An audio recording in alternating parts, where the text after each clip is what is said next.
engage with the concierge mode.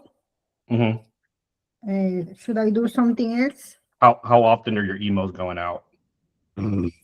I put ASAP as soon as there is any property with that criteria. Hold on a second. Let me see if I can share my screen, if that's Please. okay, Ace.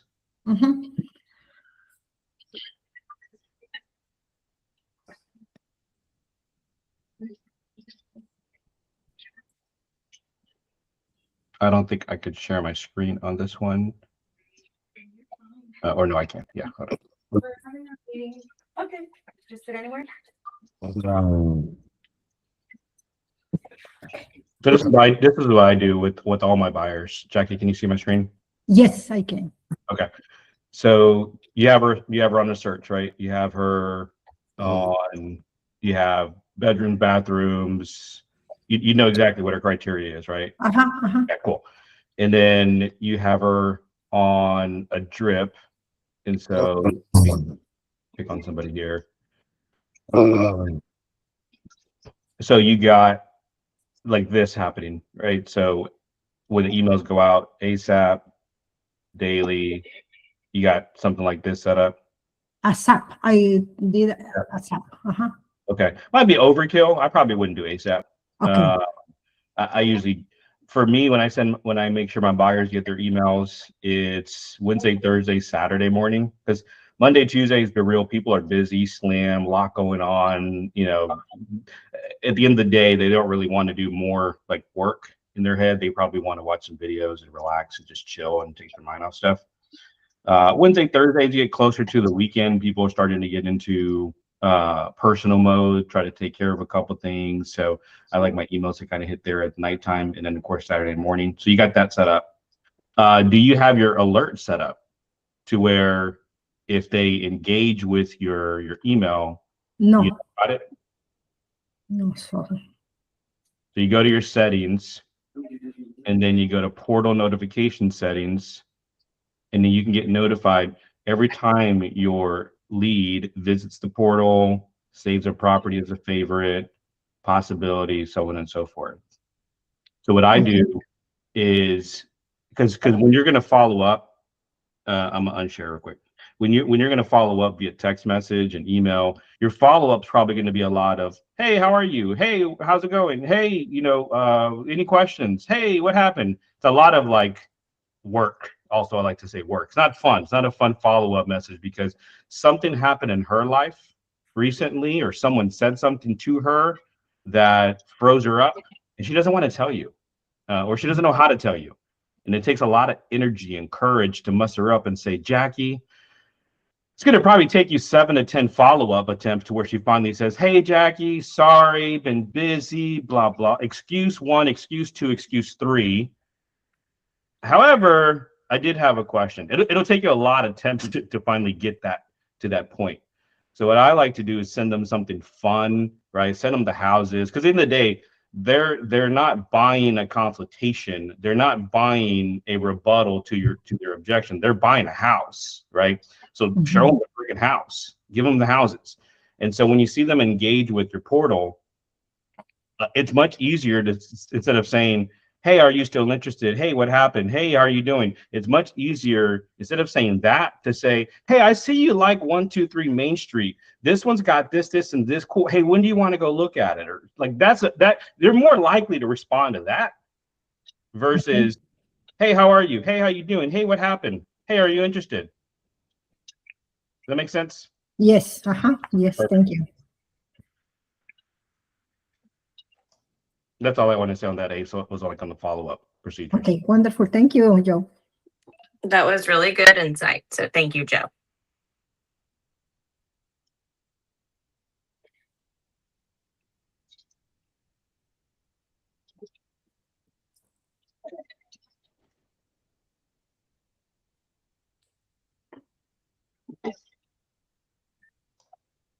Ace, the phone back to you. I didn't mean to hijack the meeting, Ace, if I did that. No, not at all. No. I was asking for people to kind of help give Jackie some insight on what would be some other ideas of just helping with follow up and getting and kind of rebuilding that trust back. Because like you said, something happened in her life. She got in her head. She Googled it. Who knows? Like, it's just all getting back into having that conversation with her and just getting them reinvested basically in the process. So whatever that takes, kind of thing. I have a question, Joe. Can you explain a little further about the Heroes program? Because she's a nurse. So maybe I can see more information about that or something. I don't know enough about it. You got to talk to your lenders, maybe someone else here has something about it. But if we're just saying that she has got a concern around down payment, what is the most she can put down? Have you asked her that? Hey, you know, at the end of the day, we find the right house, everything's perfect. I'll negotiate to get your closing costs reduced or covered. Lender's going to want some kind of down payment, more than likely, might be some options, but what is the most you can put down once we find your next property? Yeah, down payment. What she say is she is working overtime and making that money in order to keep the down payment for the house. So she's planning, she's improving the credit score too. She's working on that. Yeah, give her a number. So what is she looking at price point wise? 200, 300? Where's she at? I think she was in 580. I already say I have, you know, when I ask you to help me to check her credit score, and she say, I don't trust anymore because I wasn't a fraud or something. On the price point topic right there. Hold on, don't go from that price point. You got to 580, right? That's what she said, the price point. How did we arrive at that number? The price point for the house? Right, like what the house that she's looking for, her price point, you know that. Yeah, she said it's gonna be the up to $400,000, and she is single, and she is dreaming to have a big house. She said, I want to buy this house, and it's gonna be my only house. She's already 40 something, but I would like to have my family because her family is from Alabama. I would like to have my family come over here and stay in my house and don't be concerned about the hotel and those things, but she wants a big house. Besides that, she's single. Mm-hmm. Yeah. Okay, so we got to the 400 number plus because we want a big house. That's how we got there. Yeah, basically, yes. Okay. All right. So sometimes I like to do is kind of like also run the mechanics of it. All right, cool. So let's run some numbers. You know, let's pick a property, 400. Let's put 3.5% down. That, you know, rate's going to be around 6. Blah blah blah. Play with some numbers. Okay, cool. The monthly payment's going to be $3,500 a month. Is that going to work for you? Oh no, no way. Okay, what's a more realistic monthly budget for you? I'm trying to keep it around 25 or less. Okay, we need to be in like a 250, 350 range. Okay. That work for you? Oh, okay. Yeah, you know what? If we can find the right house around 300, I'm good with that. Okay, cool. And then you can continue the conversation around other things around that. But then the other question comes up. All right, cool.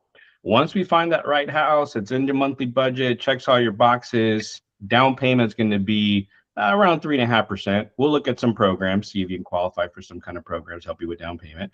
But very minimal, you need to put 3.5% down. That's going to be on a $300,000 property. We're 2.5, 11,000, somewhere right around there on the down payment. Somewhere right around there. When can you get that, or how long would it take you to save that up?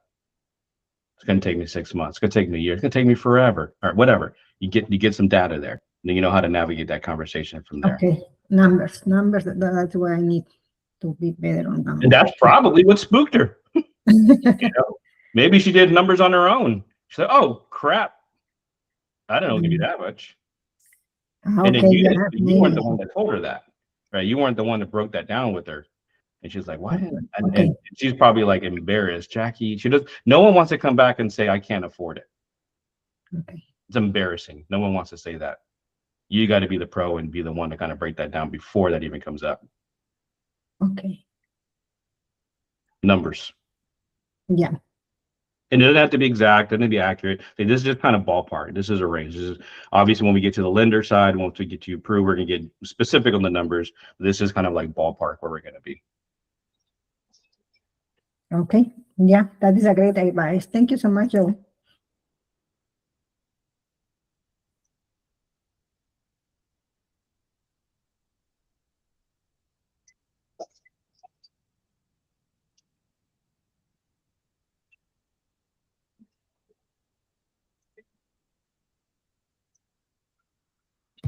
If nobody has a question, I have more questions.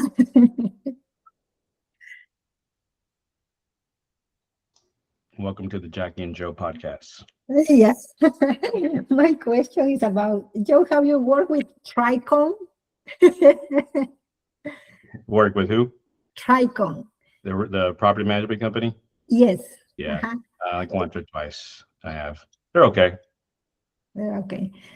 Okay. $500 commission flat if it's on the MLS. But that is not built for people with credit score issues, right? That'd be okay. Just no rental issues, broken leases, evictions. You Okay. generally speaking, property management companies that run the property, they usually have hard nose on rental issues, rental collections, evictions. You can't sell your way out of it. You can't offer double deposit your way out of it. It's just hard flag decline if you got a rental issue in the past and you're going through a property management company. That's just how they all are. Okay. Okay. Hey, Joe, speaking on that, I had a question. Now we're running on a topic with property management companies. Have you ever dealt with a property management company, Everest Property Management Company? I think it rings a bell maybe once. Let me Google it. Go ahead while you're with your question. So as I was looking for property for some tenants, I came across this property that they liked. It was managed by them, and so I brought up the topic about compensation. Oh, I hate And those guys. Yeah, go ahead. I know these guys. Yeah, I hate these guys. yeah, so they were like dead set on, nah, man, like we're only paying you, we're only doing 250 commission, and that's it. I'm like, no, no, no. I was dead set on like, no, no, no, no. Like my commission is non-negotiable. And we just kept going back and forth to arguing. And I was like, you know what? And I told my tenants, I told them straight up, I was like, are you really gonna lose some really good tenants over my commission over another 250? And they just wouldn't budge. I was like, you know what? That's fine. So luckily, I found them already. My tenants, I found them another property, and they're getting ready to move in on July. So yeah. So how would you deal with something like that, or when a property management company is like dead set on their rate? So a couple things on that. There's like three things you said in there Oath, on that I think are very important. Number one, the reason why I don't like this management company is just they were just so slow to respond, and 2 to 3 days to get a response on an approval or not. Like that's crazy. That's a lot. But that's one. Second thing is most property management companies, and I am teaching a leasing class today at 2 p.m. and I'm going to dive into a lot more, on these topics and a little bit more specific on how to do a lease start to finish. But on the second part of it is most property management companies are going to pay a flat rate, $250 to $500. Okay, Progress Residential, I think it's $250. First Keys $350. Tricon that Jackie brought up, that's $500. Simply Rent is probably one of the better property management companies, and they're big and they're all over. They'll pay 50% still. Sometimes they pay 100% commission. And so there's really not a lot you can do, because in their eyes, they're just looking at it as, hey, we manage the properties, we do our SEO correctly, we advertise our homes correctly, we bring in a lot of traffic. I can't justify paying a tenant agent 50% when that margin has been gobbled up by my SEO and other marketing costs to bring in the traffic myself. And so I can pay a flat rate referral fee, right? I can do that all day long. If the agent doesn't want to accept it, what can we do about it? None we can do. It's a business decision at this point. If you don't want to send your client this way, I can't force you. That's your prerogative. It is what it is.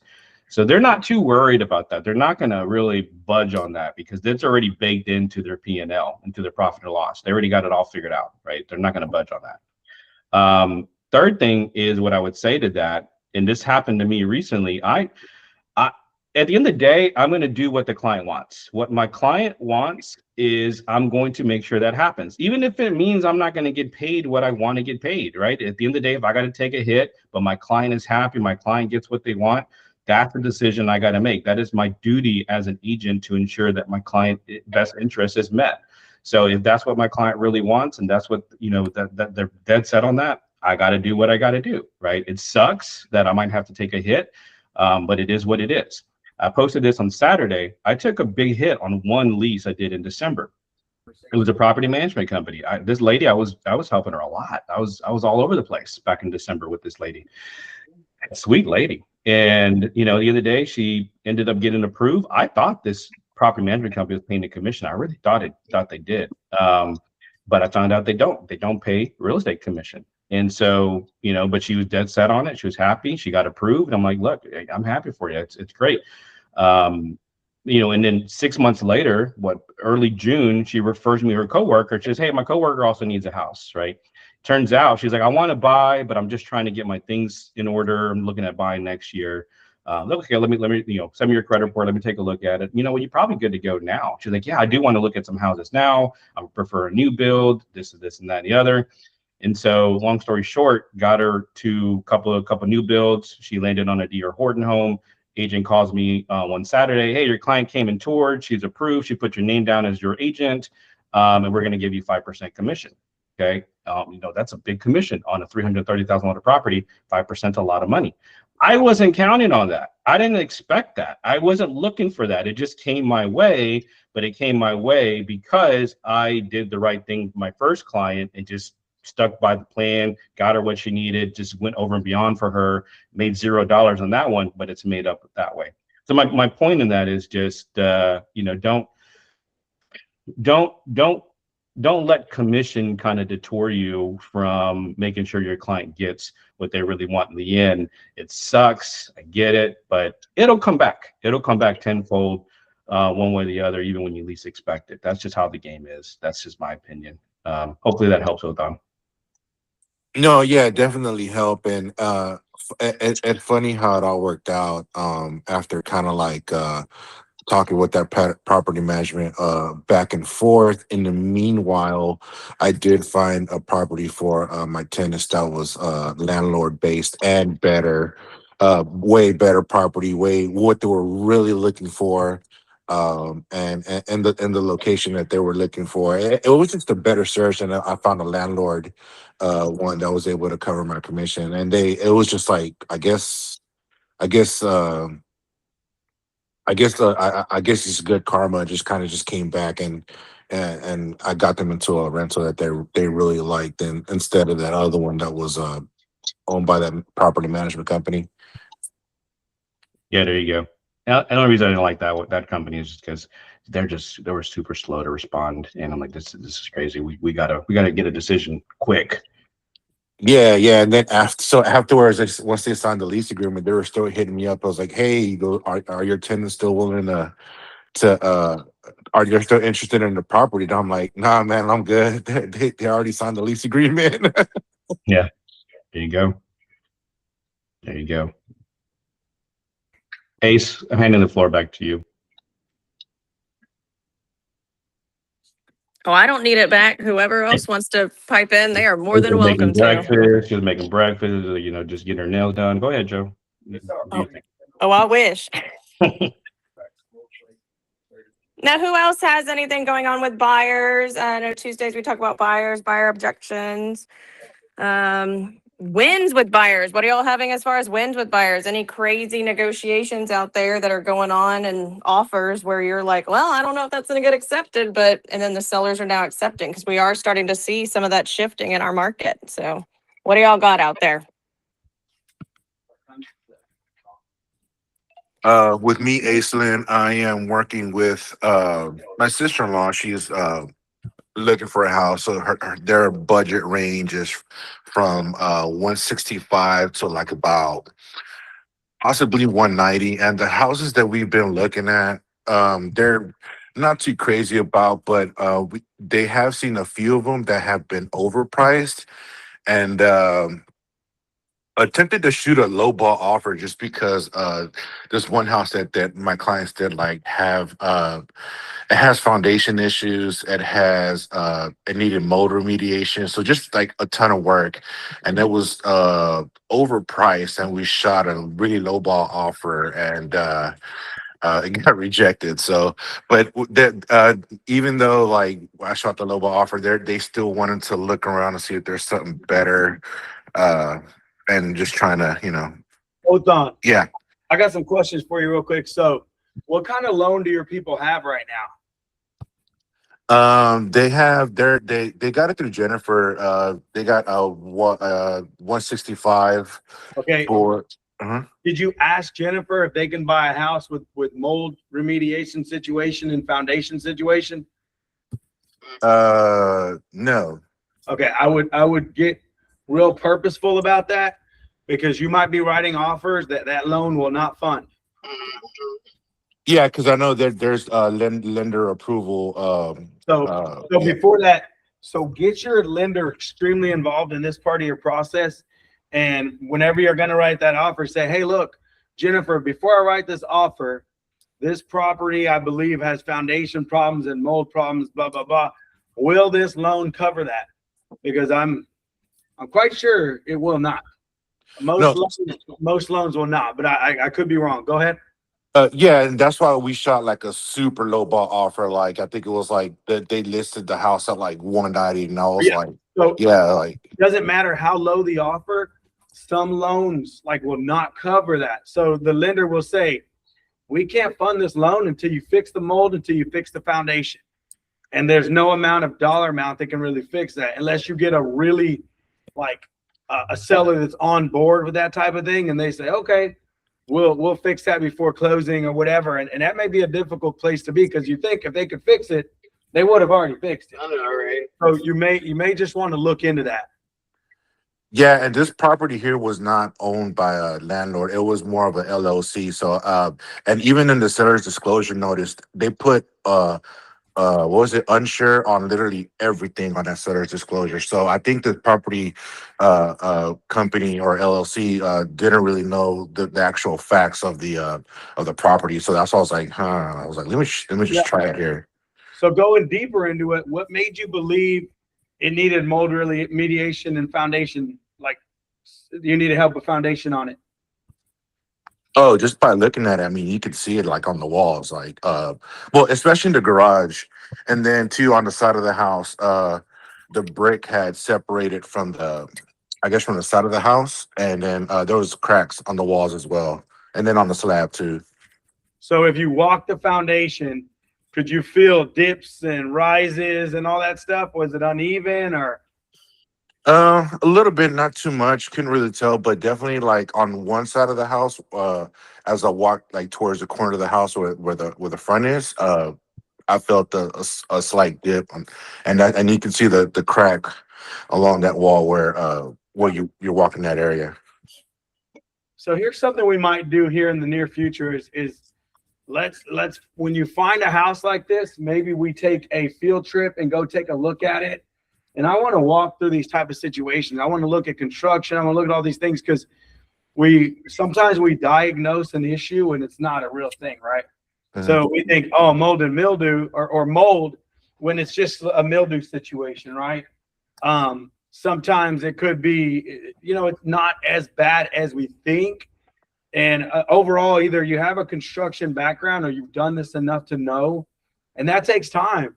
So I want to make sure a couple things on this one. One, we want to make sure we're not under, or wrongly diagnosing a property. Number two, we want to make sure that we convey the information we have to the lender before we write an offer, because they may tell you like, man, there's no kind of offer you can write that'll get this loan done on that house. And you may be kind of wasting time on it just now, if it's a loan that will fund foundation or true mold issues, then hey, shit, go for it, man. It's all good, right? But a lot of loans actually won't. So this is an opportunity for you to bring that to Jennifer, have the conversation, and I want you to let us know how that goes, okay? Okay, yeah, sure. I'll let you know, because that house has already been taken off the market by them, and so we're probably gonna just move on to other properties because they're still looking. But yeah, definitely a good question. I'm gonna still ask Jennifer about that. There you go, man. All right. So, and every morning, got some newbies in the room. Every morning we start off with some script practice and role play. We're really just talking about situational things you need to know, conversations that may come up. Tuesdays, buyers. Then right now we do what's called gratitude and bucket fillers. So we're going to have a handful of people talk about what you're grateful for today. Every morning is an opportunity to learn. It's an opportunity to grow. It's an opportunity to feed your spirit and get ready for the day. Because I'll go ahead and tell you, and you probably already know this, there's going to be a good chance today's going to kick your ass just a little bit. So we'll make sure we're prepared for it. So what are you guys grateful for today? I need at least 2 or 3 gratitude and bucket filler. What y'all got? Ashley, were you going to say something?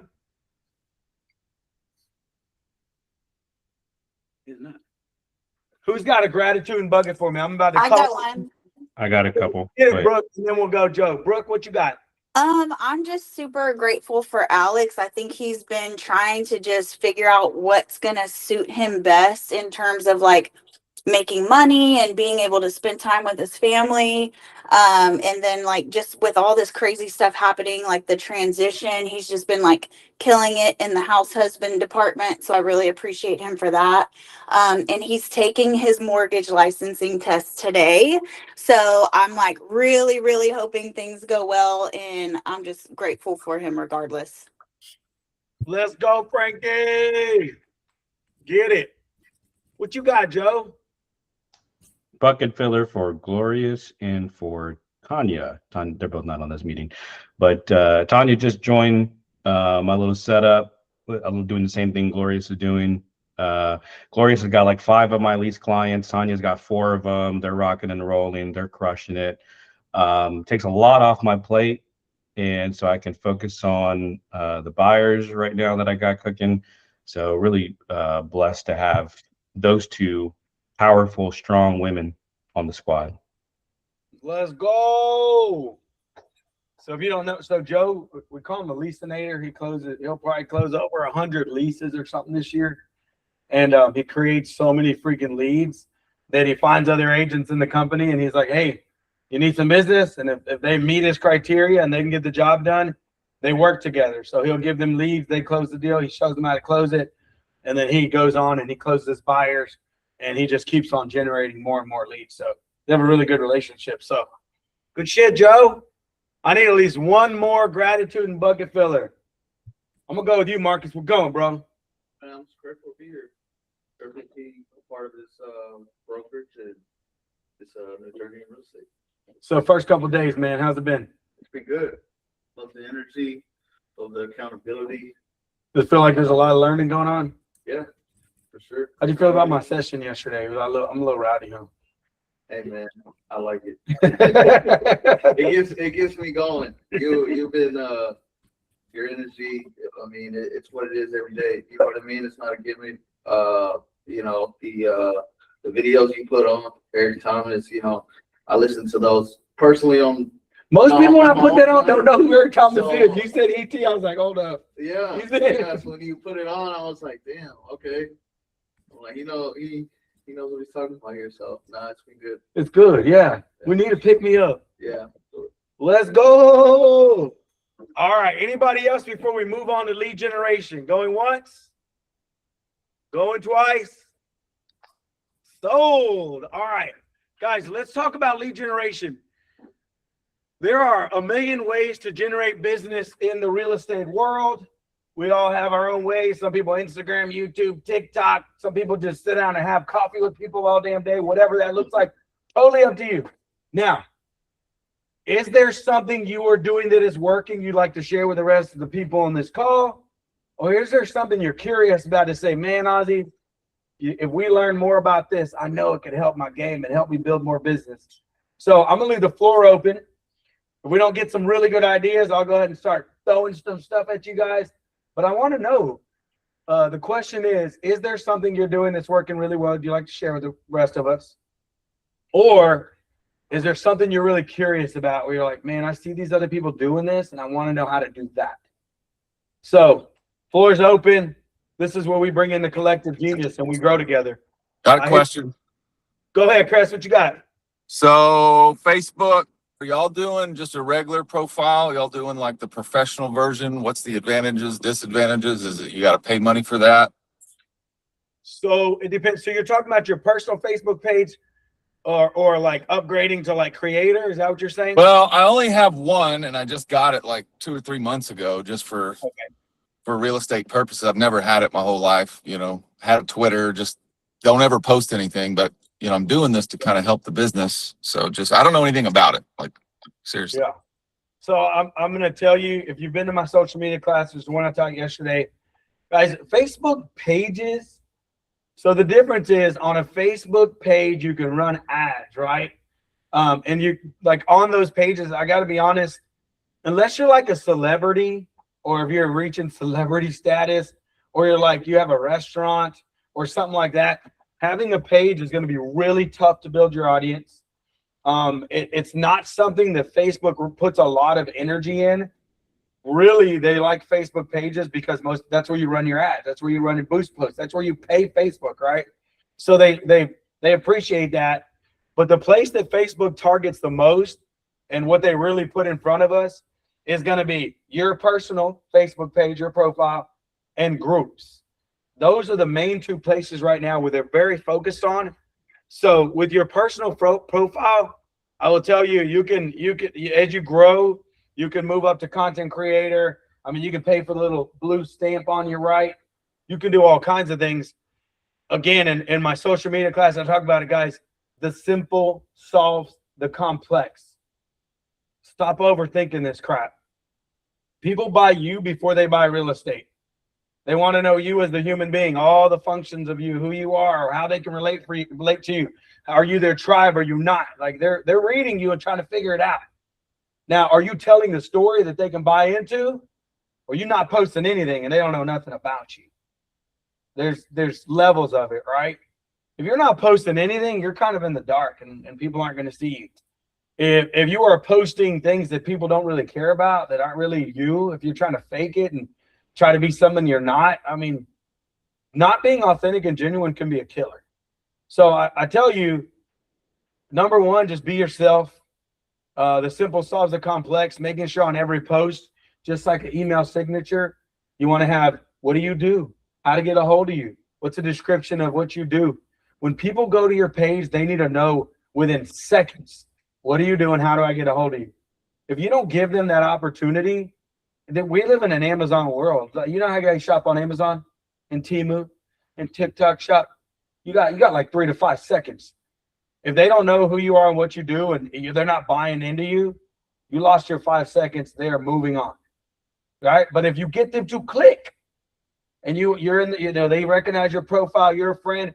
If they click, now guess what happens? You're going to start showing up more in their feed, and they're going to start showing up in your feed, and now the relationship starts to happen. So, Mike, I do pay for the Meta certified, but Facebook pays me for my post. So it's kind of a wash for me. You got to determine whether or not that's something you want to do. What I will tell you, you're better off just having a general Facebook profile and overall just working on that, right? So just I was saying like ChatGPT was telling me something about like a professional mode. You got to turn that on your profile. Yeah, that's what they call content creator, right? So you can go to like a professional mode. So like for me, like once you get to 5,000 friends, you're done, right? Like I now only people can follow me. So now that I'm around 10,000 on Facebook, like 5,000 are my friends, and the other 4,000 or 5,000 are just people that follow me to pay attention to the things that I do. So I don't think it could hurt. How many friends do you have? Like 650, maybe 660. Okay, so you can there's the shotgun and then the laser focus, right? You can stay at like 650, 1,000, a couple thousand, and just make sure you're using that as like a database, paying attention to them. Or you can go very wide. Like I have a target, and then I have 10,000 people that follow that I'm posting to make sure I stay in front of them, right?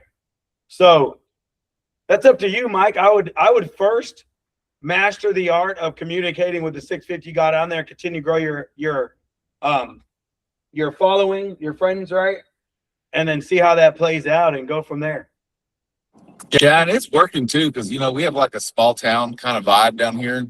So you see people all the time, like in grocery stores or out or whatever, and I'm getting all sorts of people. Oh yeah, I've been seeing your stuff, your real estate stuff. So they're seeing it. Like I'm saying, I'm getting almost everyone that I run into that I haven't seen, in a little while or whatever, they're always mentioning it. So make sure to slide in some of the personal Michael Cressman in there, right?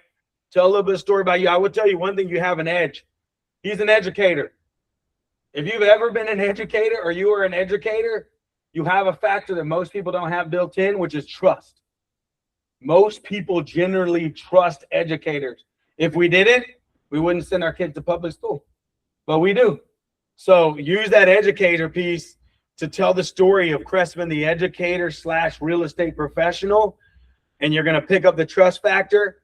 And then doing what you're doing, I got to tell you, what he does is he does market updates almost every single freaking day. He puts, he takes probably ChatGPT type data, puts it in a visual and posts it every day in his area to tell people what's going on in his market. So what he's doing is, as long as he keeps that trust factor, which a teacher has it, if he can keep growing that, and then he also pushes the professional factor, which he's doing with a market update. Although it's not what I would say like a super high level marketing and advertising, his consistency of what he's doing is going to whoop everyone else's ass because he does it every freaking day, right? I put out imperfect, crappy videos every single day. And I outdo so many agents because my inconsistency will outdo your perfection. My video isn't perfect. My information isn't perfect. I'm not perfect, but I drop it every damn day and I stay in front of people. That's how I create consistent business every day. So Mike, you're on the right track, man. I wouldn't stop what you're doing. I would add a little more of the personal side, but keep on posting that market update every day. You're telling the story of Michael, the professional real estate agent. And based on what you're telling me is people are starting to buy into it, right? Yeah, I mean, part of it, like I said, I coached for 21 years, and that's what people knew me as. That was the conversation. Hey, how's baseball? You know what I mean? Like, how's the team?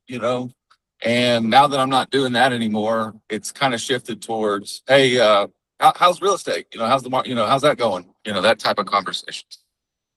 So, I mean, that could be a thing. You could be. So I guess I said that my main point is I'm trying to get people.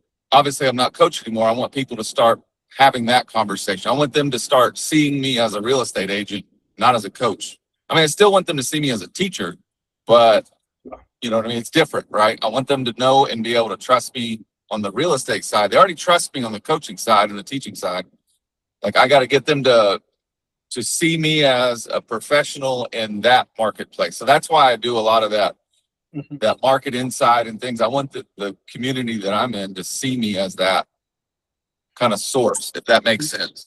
Yes, I will tell you, I know a guy, Steven Sutton. He's an old coach over here I've known for a long time. He transferred. He was a full-time football coach and baseball coach at Dobie, right? And he built a brand. It's Coach's Realty Group, right? And what he did is he didn't separate the two. He combined them and created this brand. And the dude, I will tell you, he got out of coaching. Now he's full-time real estate. And I don't think he carries the brand as much as he should. And I think his business still kicks a lot of butt.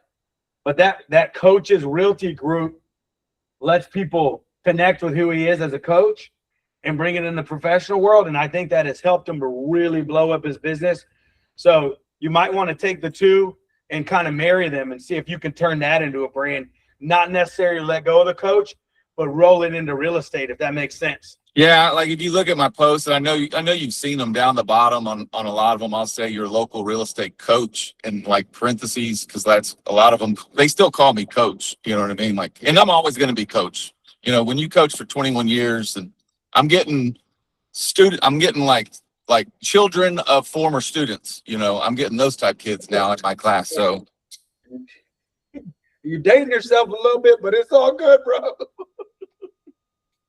No, I like it, man. Hey, keep doing what you're doing. And the consistency is going to pay off. What else, guys? It's lead generation time. Let's talk about lead generation. How are we working to generate leads for our business, or what do we need help with? We've got about 13 more minutes to go as deep as we can. Ozzy, I want to talk about something that Jackie, and I think she's on the call. We had a coaching call last week, and she wanted to get guidance and help on, you know, her buyers. Like once you get the buyer rep sign, what happens after that? Like really working to get these buyers to the table. And so, Jackie, I want you, if you're on this call, to kind of talk about our coaching call, what you learned, and how it's working out for you.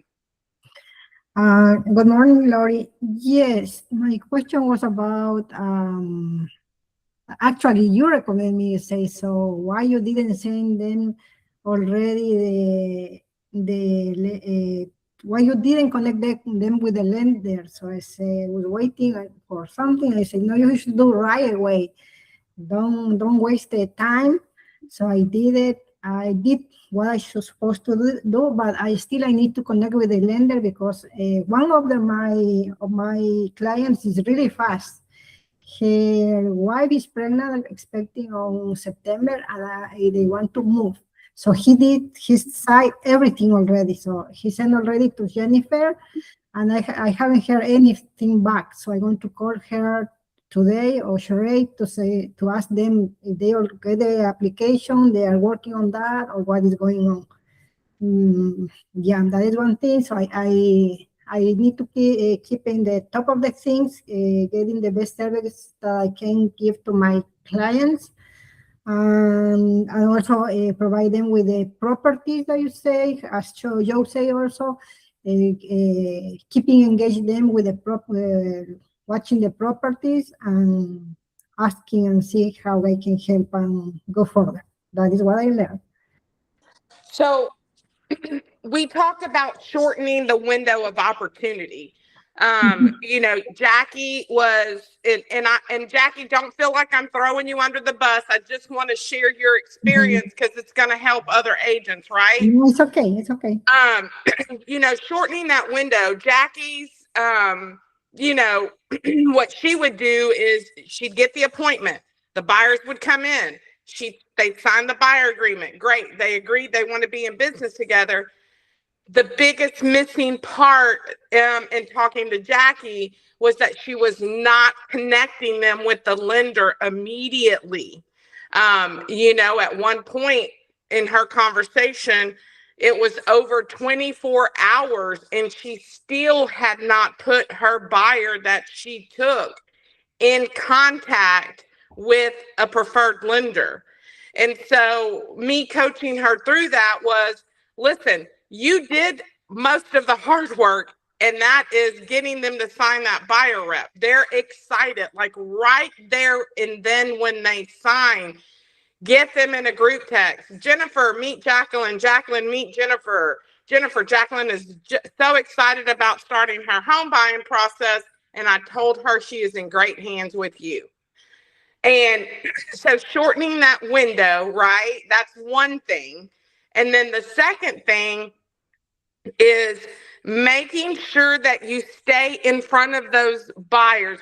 I helped her identify her buyers, right? If you're not identifying your buyers, whether they're an A, B, or C buyer, then you're not really doing yourself or your client any justice on how you need to stay in front of that buyer. Like, it's just not a sign and go.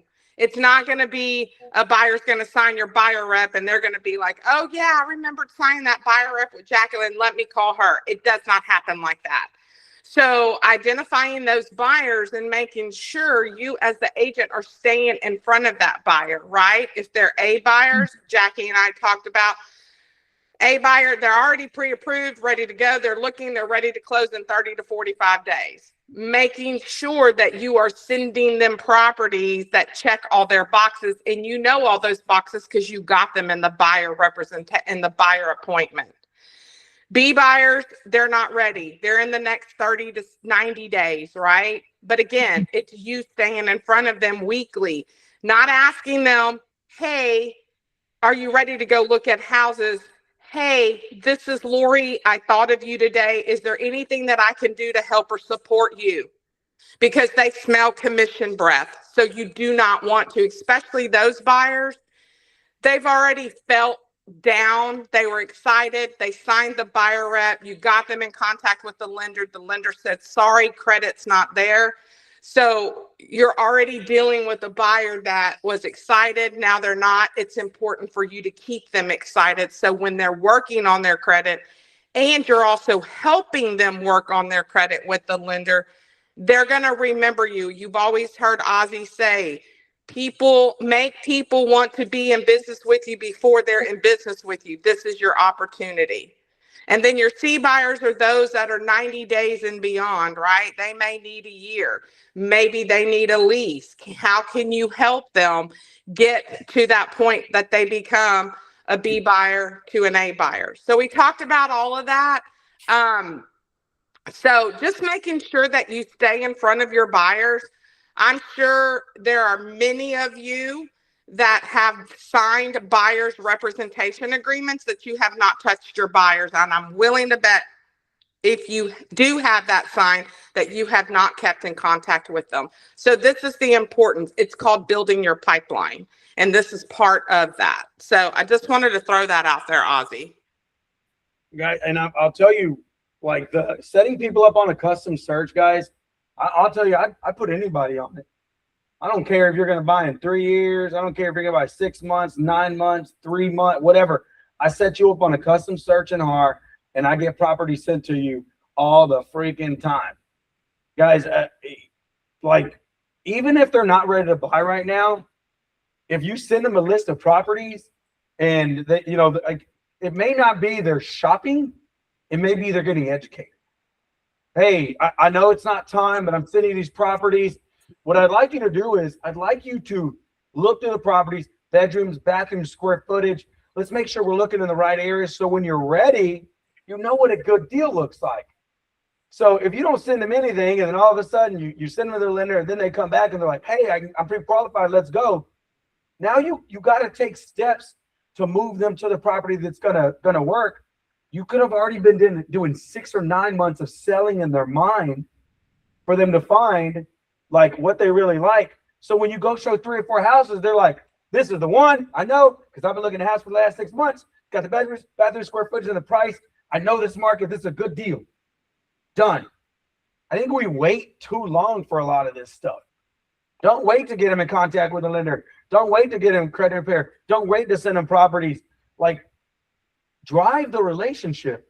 Now, don't be pushy and shitty, but just be the person that's there. Be the person that gives them belief for nobody else. Because this is what happens. They meet with another agent. Agent connects with a lender. Lender says you're not qualified. You ain't shit to me no more. That's basically what the agent says to them. Place them in a box. Forget about them. Don't talk to them anymore. Man, you're basically saying you're not worthy to me or you're not worth anything to me unless your credit's good. It's a crappy way to treat people. You know, and we don't have to wait for that. Like, we can build the relationship now. We can do all that right now. So what I will tell you, I love the path that Jacqueline's on, and I'd like all you to be on that path. Is for me, when you're getting started, just do as many consultations as you can. Right now, if you set a goal and say, I'm going to do 1 buyer listing consultation every freaking week, that's 52 a year. And let's just say, like, well, I don't want to meet with people unless they're pre-approved. What does it matter? What does it matter? So you sit with them, you do the buyer consultation, you bring them value, they sign a buyer rep, you get them with your lender. They may not be ready to go, but if you stay in front of them and you build a relationship, they may not be ready to buy in a year, but they may have a brother who does, or they have a mom is ready. You are investing in 52 relationships a year. And 52 relationships ain't one relationship. That's like 500 relationships. That's like 300 relationships. But you didn't want to meet with them because they weren't pre-approved. Guys, you're building a sales army. You want to build raving fans. You want a whole bunch of people telling the whole world how badass Marcus is. You know what? I met with this other agent. They pulled my credit, and then they ghosted me. That's the conversation. But I met with Marcus. He met with me. He sat down. He walked me through the process. He stayed in contact with me. He's checking on me. He makes sure I have everything I need. When I'm ready to go, I'm going to use Marcus because Marcus gives a shit. You know what? Marcus cares so much, I'm gonna tell my cousin about Marcus. Or you can be the agent that don't care and gets forgotten. It's a decision.